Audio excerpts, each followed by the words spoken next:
صلی اللہ رسول اعوذ باللہ من الشیطان الرجیم بسم اللہ الرحمن الرحیم۔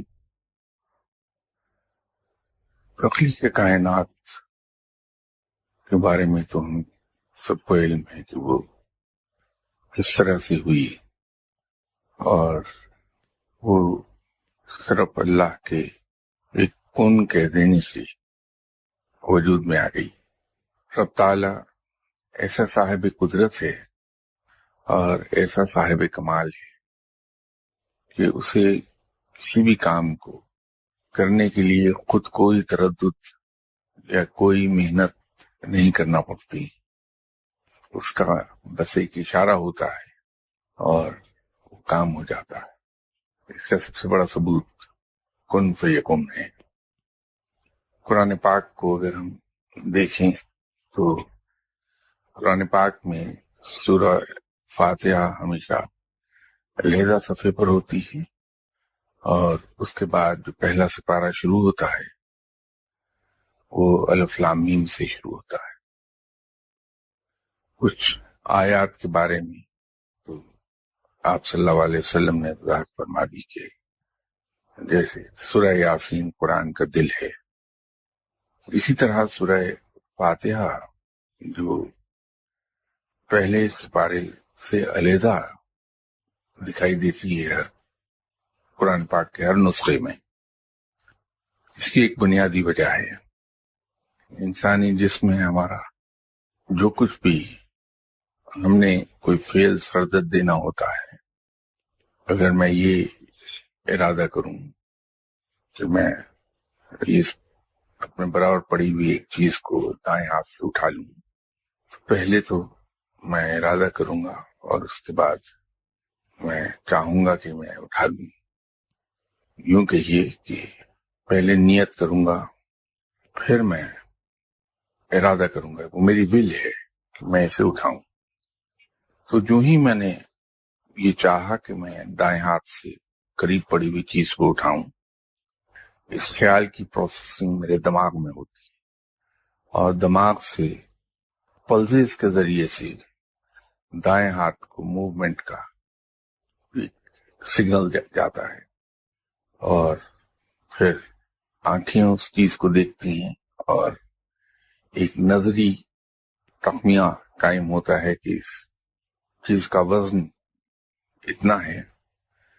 تو میرا دماغ میرے تمام جسم کو اس بات پہ تیار کرتا ہے کہ یہ آبجیکٹ اتنا وزنی ہے اور اس پر اتنی قوت صرف ہوگی کہ اب بوجھ آئے گا جسم پر، تو میرا جسم اس بوجھ کو لینے کے لیے اور میرا ہاتھ اتنی قوت صرف کرنے کے لیے تیار میرا دماغ کر دے گا اسے۔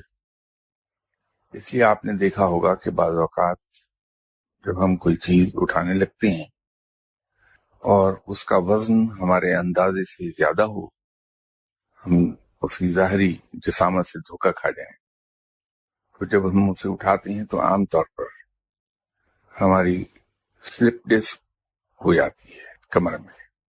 وجہ یہ ہے کہ دماغ نے ہمارے جسم کو تیار نہیں کیا ہوتا اس وزن کو اٹھانے کے لیے۔ تو یہ سب کا سب پروسیس سپلٹ سیکنڈ میں ہوتا ہے، بڑے غیر محسوس طریقے پر ہوتا ہے۔ یہ جو اتنا اہم کام سر انجام دے رہا ہے میرا دماغ، جو دنیا کے تیز ترین سپر کمپیوٹر سے بھی کئی گنا زیادہ تیز کمپیوٹر اس کو رب تعالیٰ نے میرے جسم سے علیحدہ رکھا ہے جسم کے ساتھ جڑا ہوا، گردن رابطے کا قائم کر رہی ہے، لیکن دماغ میرا جسم سے علیحدہ ہے۔ یہ بازو جسم سے علیحدہ نہیں، اسی کا حصہ ہے، اس سے جڑا ہوا ہے، اور اعضاء جسم کا حصہ ہیں ہمارے، یہ جسم سے جڑے ہوئے ہیں، لیکن دماغ جسم کا حصہ ہوتے ہوئے بھی علیحدہ ہے کہ اس میں لنک گردن کا ہے، اور گردن کیا ہے؟ یہ مختلف قسم کی وینز اس میں سے گزر رہی ہیں جو نیچے جا رہی ہیں، اور اس کے اندر طاقت اور سختی دینے کے لیے اللہ تعالیٰ نے ریڑھ کی ہڈی کی طرح مہرے رکھے ہیں، اور ان مہروں کے ارد گرد بھی تمام باریک باریک نسیں ہیں جو دماغ کے سگنلز کو مختلف اعضاء تک پہنچا دی. بہنیں ہی سورہ فاتحہ قرآن پاک کا حصہ ہوتے ہوئے بھی پہلے سپارے سے پہلے آتی ہے. پہلے سپارے کے حصے کے طور پر نہیں آتی، اس سے جڑی بھی نہیں آتی، وہ علیحدہ سے آتی. تو سورہ فاتحہ دماغ ہے قرآن پاک کا. اگرچہ آج کی گفتگو سے اس کا تعلق نہیں، لیکن یہ بات ذہن میں آ گئی تو وہ عرض کر سکوں. قرآن پاک کی سب سے لمبی سورہ سورہ بقرہ ہے، 28 پاروں پر محیط ہے. قرآن پاک کی ایک ترتیب ہے، ایسی ترتیب جو حیران کن ہے اگر ہم اس پر غور کر لیں. جیسے یہ میں نے عرض کیا کہ سورہ فاتحہ دماغ ہے قرآن پاک کا. اب اس کی اگر ہم آیات کو دیکھیں اور اس کے مطلب کو سمجھیں تو پتہ ہی چلتا ہے کہ سورہ فاتحہ میں سبھی کچھ آ گیا. جیسے تخلیق روح انسانی کا جب ذکر یہاں ہو رہا تھا تو میں نے عرض کیا تھا کہ جب آسمان سے کسی بھی روح کو روانگی کا حکم ہوتا ہے، یا آسان لفظوں میں یوں کہہ لیجئے کہ جب کسی روح کا متعلقہ جسم جب زمین پر تخلیق ہوتا ہے، وجود میں آ جاتا ہے، تو اس روح کو روانگی کا حکم ہوتا ہے اور وہ دنیا کی طرف روانہ کر دی جاتی ہے. روانگی کے وقت اسے جو اس کے ذمہ جو کام دیا جاتا ہے وہ یہ ہے کہ وہ روح اپنے خالق کی طرف رجوع رکھے گی. جب سورہ فاتحہ کے ترجمے کو ہم پڑھتے ہیں تو روح کو اذن روانگی کے وقت جو ٹاسک دیا گیا، جو اس کی ذمہ داری بنائی گئی، جو اس پر فرض کر دیا گیا کہ وہ اپنے خالق کی طرف رجوع رکھے گی، تو سورہ فاتحہ بین ہی وہی دعا نظر آتی ہے کہ ہم اپنے رب کی تعریف کرتے ہیں. سب سے پہلے اس میں اس کی تعریف ہے کہ تمام تعریفیں اللہ ہی کے لیے ہیں. پھر اقرار ہے اس کی بزرگی کا، بلکہ اس بات کا اقرار ہے کہ میرا مالک میرا رب ہے، رب العالمین، تمام عالموں کا پالنے والا ہے. اسی طرح اس کی ہر آیت کا پھر ترجمہ ہم دیکھتے چلیں تو انسان کی تخلیق کے مقصد سے مطابقت رکھتی ہے وہ دعا کہ ہم اس کی یہ بھی اقرار کرتے ہیں کہ تمام تعریفیں رب ہی کے لیے ہیں، اس کو پالنے والے کے طور پر ایکنالج کرتے ہیں، اقرار کرتے ہیں کہ وہ ہمارا پالنے والا ہے. پھر اس سے ہم توفیق مانگتے ہیں کہ ہمیں سیدھے راستے پر چلا دیں. پھر اس کی پناہ بھی مانگتے ہیں. یہ سب فائنل انالیسس میں ہمیں وہیں لے جائیں گی جو ہمارا مقصد تخلیق ہمارا، وہیں پر یہ دعا اس سے مطابقت رکھے گی. اسی طرح جو سورہ بقرہ ہے وہ در حقیقت خلاصہ ہے اس چیز کا کہ رب تعالی ہمیں کس طرح سے چاہتا ہے کہ ہم اپنی یہ زندگی گزاریں.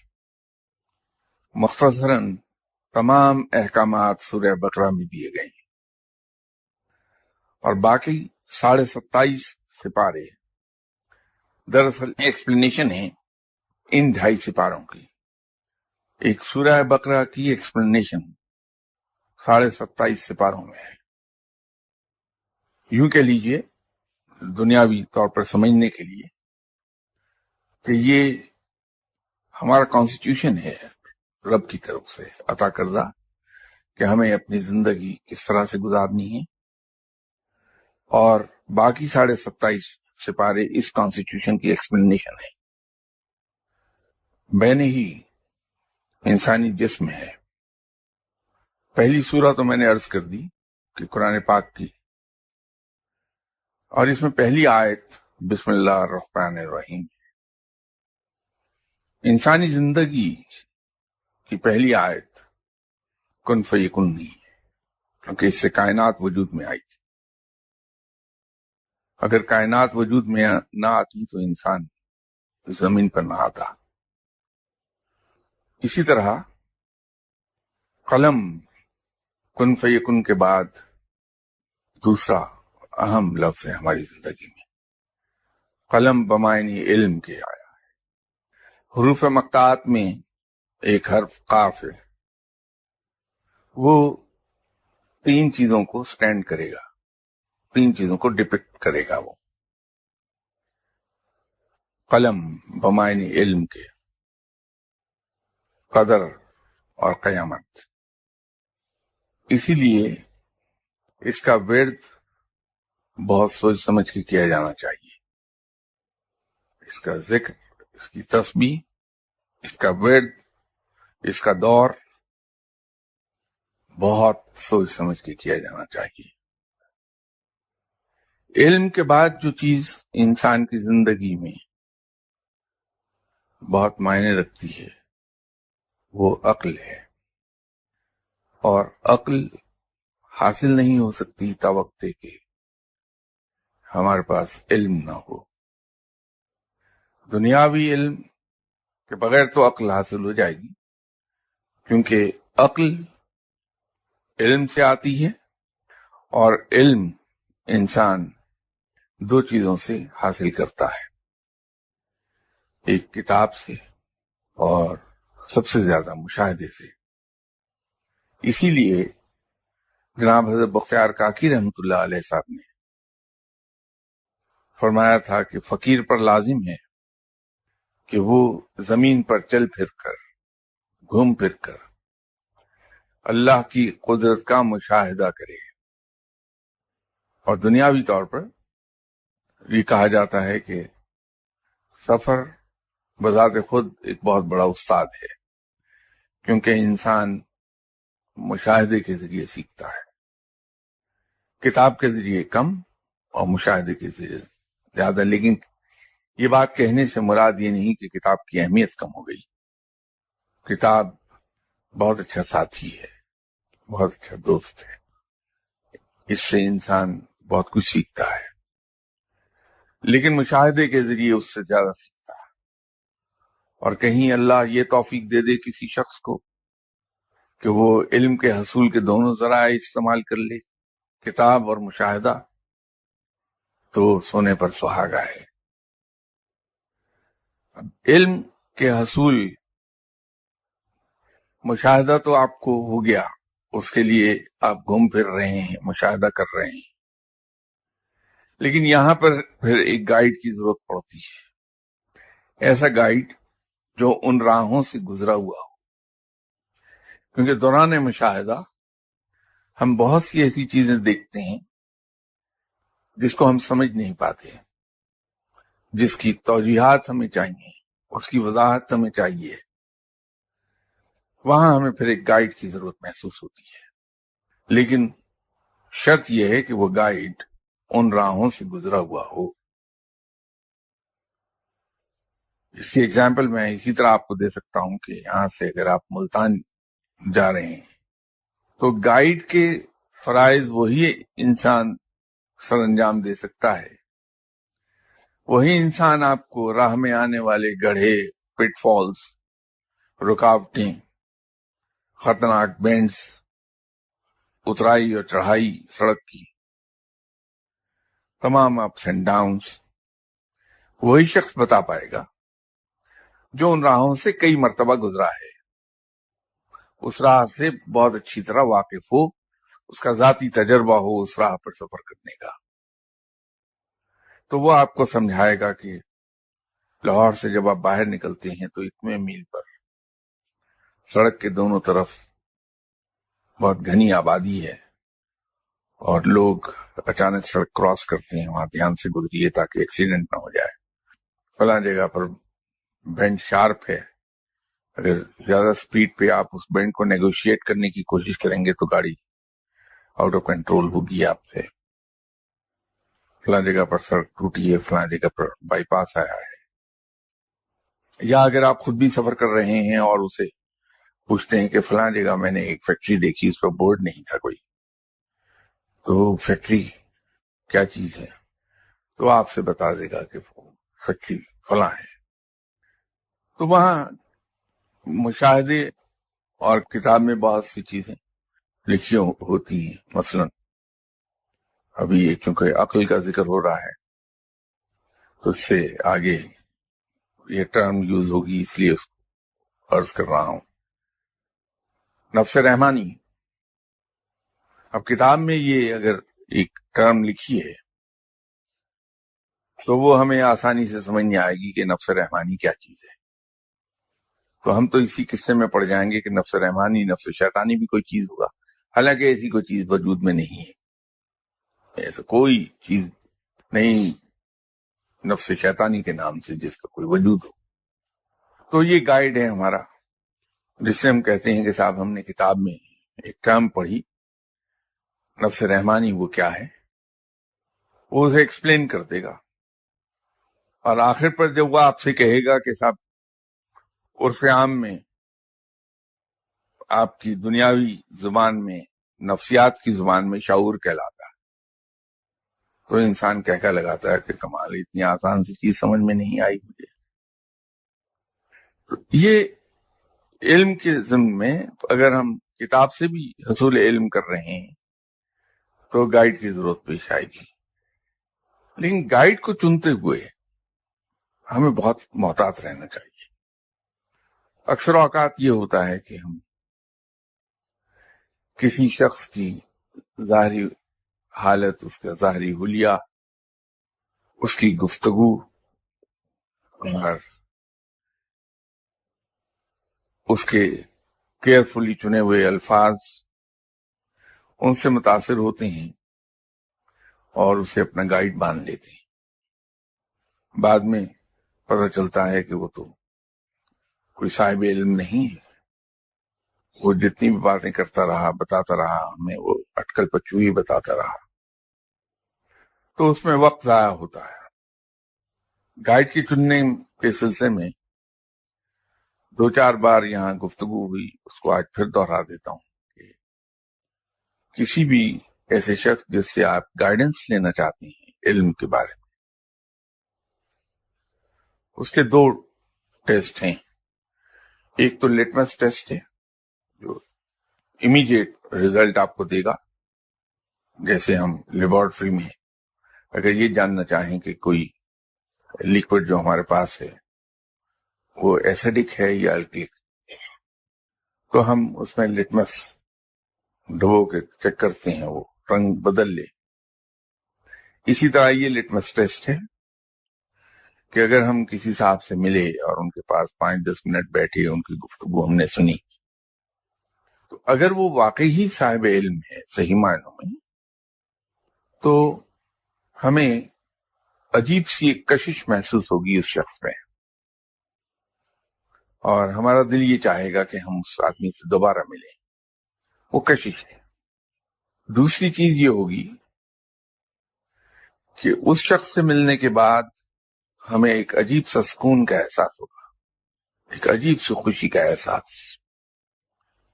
نامعلوم سی خوشی ہوتی ہے۔ اور تیسری چیز یہ کہ ہمیں یوں لگے گا جیسے ہمارے کندھوں پر سے بوجھ اتر گیا۔ یہ اس آدمی کا کوئی کمال نہیں ہے، یہ مت سمجھیے کہ وہ کوئی مافوق الفطرت ہستی ہے یا کوئی سپر مین ہے، تو اس سے متاثر ہونے کی ضرورت نہیں بالکل۔ یہ کشش، یہ نامعلوم سی خوشی اور اپنے آپ کو ہلکا پھلکا محسوس کرنا، یہ در حقیقت اس کلام الہی کی برکت ہے جس کا وہ ویٹ کر رہا ہے وہ شخص، کیونکہ وہ ریگولرلی 2 چیزیں ہیں، پابندی اور باقاعدگی، وہ پابندی اور باقاعدگی سے کلام الہی کا ذکر کر رہا ہے، اور کلام الہی کے بارے میں خود رب تعالیٰ کا فرمان ہے کہ میرے کلام سے دلوں کو سکون ملتا ہے۔ تو یہ کشش، اور کلام الہی میں کشش بہت ہے، یہ یاد رکھیے گا۔ تو یہ کشش، وہ خوشی اور وہ سکون، یہ اس کلام الہی کا اعجاز ہے جس کا وہ ورد کرتا ہے وہ شخص۔ تو آپ متاثر ہوئیے کلام الہی سے، اس شخص سے متاثر نہ ہوئیے۔ اس کے گھٹنوں کو، اس کے پاؤں کو چھونے کی کوئی ضرورت نہیں، اس کے ہاتھوں کو چومنے کی کوئی ضرورت نہیں، اس لیے کہ یہ تو کوئی بات ہی نہیں۔ آپ اللہ کا ذکر شروع کر دیجئے تو وہی کشش آپ میں پیدا ہو جائے گی۔ اسی طرح لوگ آپ سے ملیں گے تو بار بار آپ کی طرف کھینچے چلے آئیں گے۔ آپ سے مل کر لوگوں کو خوشی ہوگی، انہیں سکون حاصل ہوگا۔ اور تو اور اگر باقاعدگی سے ایک لمبا عرصہ آپ کلام الہی کا ورد کرتے رہے تو آپ کے جسم سے خوشبو آنے لگے گی، آپ کو کوئی عطر یا کوئی پرفیوم لگانے کی ضرورت ہی نہیں پڑے گی۔ تو یہ تو آپ میں بھی ہو جائے گا۔ تو آپ بلا وجہ میں اس شخص کے ہاتھ چومیں، اس کے گھٹنوں کو ہاتھ لگائیں، پاؤں کو ہاتھ لگائیں، اپنے مقام سے مت کیجیے۔ آپ انسان ہیں، اور انسان صرف رب کے حضور جھکتا ہے اور رب کے حضور سجدہ کرتا ہے، اس کا احترام کر لیجیے، عزت کر لیجیے، لیکن متاثر مت ہوئیے کہ معلوم نہیں وہ کیا چیز ہے، ایسی بات نہیں۔ تو یہ لٹمس ٹیسٹ تو امیڈیٹ ریزلٹ آپ کو دے دے گا۔ ایک لانگ ٹرم ٹیسٹ ہے اس کا، وہ یہ ہے کہ اگر ایسے شخص کے پاس آپ باقاعدگی کے ساتھ جا رہے ہیں، خواہ آپ ہفتے میں ایک بار جائیں، مہینے میں ایک بار جائیں، ایک کوارٹر میں ایک مرتبہ جائیں، لیکن جاتے آپ باقاعدگی کے ساتھ، وہ آپ کو نیکی کی تلقین قطن نہیں کرے گا، لیکن اس کے باوجود ایسے صاحب علم کے پاس جانے والا آدمی بغیر کچھ کہے، بغیر کسی کی نصیحت کیے نیکی کی راہ پر چل پڑے گا، نماز کا پابند ہو جائے گا اور احکامات الہی کا پابند ہونے لگے گا ایک ایک کر کے۔ اس سے بھی بڑی جو چینج آتی ہے کہ ایسے شخص سے ملیں گے، وہ آپ کو کہے گا بالکل نہیں، لیکن آپ محسوس کریں گے کچھ عرصے کے بعد کہ آپ کے دل سے دنیا کی محبت نکل گئی ہے۔ یہ بہت بڑا ٹیسٹ ہے صاحب علم کا، کہ وہ آپ کو نصیحت نہیں کرے گا، آپ کو کچھ نہیں کہے گا، لیکن حیران کن طریقے پر آپ کے دل سے دنیا کی محبت نکل جائے گی۔ تو سمجھ لیجئے کہ آپ کو تیار کر دیا گیا ہے علم وصول کرنے کے لیے، علم رسیو کرنے کے لیے، گراؤنڈ تیار کر دی گئی ہے۔ کیونکہ دل میں ایک ہی چیز رہ سکتی ہے، حب دنیا یا حب الہی، دونوں اکٹھی نہیں رہیں گی کبھی بھی۔ تو صاحب علم کے پاس جانے سے انسان کے دل سے دنیا کی محبت نکلتی ہے، اور اس کا یوں پتہ چل جاتا ہے کہ پہلے کسی کو دیتے وقت کچھ بھی انسان 10 بار سوچتا ہے کہ اسے دوں یا نہ دوں، پھر سوچتا ہے کہ چلیے 100 روپیز دے دیتا ہوں، دوبارہ دوسری بار سوچ آتی تو 50 پر چلے جاتا ہے، پھر 10 پہ چلے جاتا ہے۔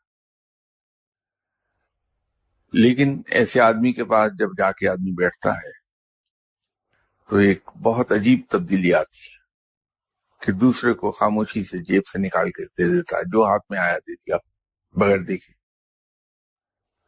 اسی طرح پہلے چھوٹا سا نقصان انسان کو کئی روز پریشان کرتا تھا، لیکن رفتہ رفتہ نقصان ہوا، پلٹ کے ذرا سا دیکھا، ایک لمحے کو خیال آیا کہ وہ اچھا یہ نقصان ہو گیا، چلیے اللہ پورا کر دے گا، دل سے نکل گیا، کوئی صدمہ ہی نہیں،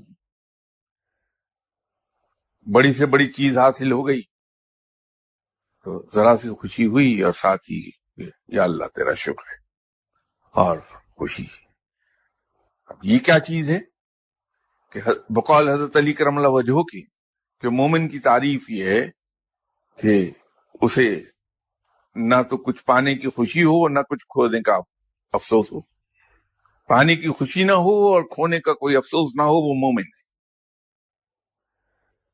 تو ایسے آدمی کے پاس جا کے بیٹھنے کا ایک بڑا فائدہ یہ ہو جائے گا. یہ ایک نشانی ہے. ایک تیسری اور چینج آنے لگتی ہے، اور لیکن وہ تبدیلی اس بات کی نشاندہی کرتی ہے کہ اسے علم حاصل ہو رہا ہے بندے کو. وہ تبدیلی آنے لگتی ہے کہ پہلے ذرا سا کوئی مسئلہ آیا تو انسان پریشان پھر رہا ہے کہ یہ کیا پرابلم ہے، اس کا حل کیسے. 10 آدمیوں سے مشورہ کرتا ہے کہ اس کو کیسے کروں، اس سے جان کیسے چھوٹے گی اس مسئلے سے. لیکن کسی صاحب علم کے پاس جا کے بیٹھنے لگے، اس کی توجہ ہوئی، اور 1-2 سال کے بعد آپ نے محسوس کیا کہ مسئلہ تو آتا ہے زندگی میں، لیکن چند لمحوں کے بعد از خود دماغ میں کوئی نہ کوئی اس کا سولوشن آ جاتا ہے اور وہ مسئلہ حل بھی ہو جاتا ہے. یہ اس بات کی نشانی ہے کہ اس صاحب علم کے پاس بیٹھ کے، اب یہ میں ترتیب بتا رہا ہوں، اسی طرح فیزز ہیں، تو زیادہ دیر تک آدمی اس کے پاس بیٹھتا رہا، پابندی سے جاتا رہا کسی صاحب علم کے پاس، تو یہ چینج آئے گی انسان میں. تو سمجھ لیجئے کہ علم مجھے حاصل ہو رہا ہے، کیونکہ یہ عقل کی نشاندہی کرتا ہے کسی مسئلے کا سولوشن فوراً تلاش ہو جانا، اور عقل علم کے بعد حاصل ہوتی ہے. جب تک علم نہیں آئے گا عقل نہیں ہوگی. تو یہ اس آدمی کا ٹیسٹ ہے صاحب علم کا. تو جب آپ یہ دونوں ٹیسٹ دے لیں اس شخص کو اور وہ شخص پاس ہو جائے، اسے گائیڈ مان لیجیے. یہاں ایک بات میں کلیئر کر دوں لائٹ موڈ میں، کہ میرے اندر یہ صلاحیت قطعی طور پر نہیں کہ دونوں تو کیا میں ایک بھی ٹیسٹ پاس کر جاؤں، تو میں تو اس سے باہر ہوں. یہ مجھے آپ ٹیسٹ دیں گے تو مایوسی ہوگی، اس لیے میں آپ سے خود ہی عرض کر دوں کہ میں اس زمرے میں نہیں، اس کسوٹی پہ پورا نہیں اتروں گا. باقی کسی اور کو چیک کر لیجیے جا کے، تو اسے گائیڈ پکڑ لیجیے ایسے آدمی کو جو دونوں ٹیسٹ میں پاس ہوتا ہے.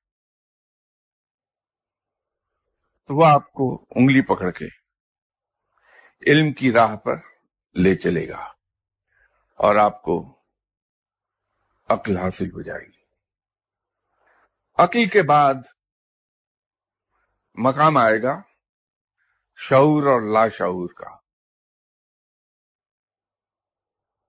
وہ ایک لمبا سبجیکٹ ہے، اور اس پر اللہ تعالیٰ نے اگر زندگی دی اور اگلی اتوار تک زندہ ہوئے تو انشاءاللہ اس پہ نیکسٹ سنڈے بات کریں گے کہ انسان کے اندر شعور اور لا شعور کیا رول پلے کرتا ہے، اس کے اثرات ہماری سوچ پر کیا مرتب ہوتے ہیں، اور جب ہماری سوچ شعور اور لا شعور سے متاثر ہوتی ہے تو اس کے اثرات ہمارے عمل پر کیا پڑتے ہیں، اس پہ انشاءاللہ تعالی نیکسٹ سنڈے بات کریں گے. جس طرح میں نے لاسٹ سنڈے عرض کیا تھا کہ روحانیت پہ بات ہم کریں گے، اور آخری 15-20 منٹ سوالات کے لیے چھوڑ دیا کریں گے. تو اگر کوئی صاحب سوال کرنا چاہتے ہیں تو فرمائیے.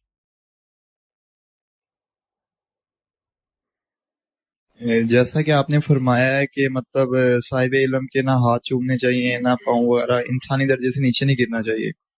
تو جیسے کہ بڑے بڑے علماء کرام گئے ہیں اور پیر صاحب گئے ہیں، داتا گنج بخش وغیرہ جو ہاتھ پاگے ہوئے ہیں، تو ان کے درباروں پہ لوگ جا کے دربار چومتے ہیں ان کے اور سجدے کرتے ہیں، اور ان کے کعبہ چھوڑ کے ان کے مزاروں کی طرف منہ کر کے دعا مانگتے ہیں. تو یہ کس حد تک جو ہے غلط ہے؟ بات یہ ہے کہ تعظیماً اپنے بزرگوں کے ہاتھ چومنا تو اسلام میں جائز ہے، لیکن سجدہ کرنا قطعی طور پر ممنوع ہے. سوائے رب تعالیٰ کی کسی کو سجدہ نہیں کیا جا سکتا. بزرگان دین جن کا ریفرنس آپ نے دیا، اپنے اپنے وقت کے بڑے بزرگ گزرے ہیں. ان کی زندگی میں اگر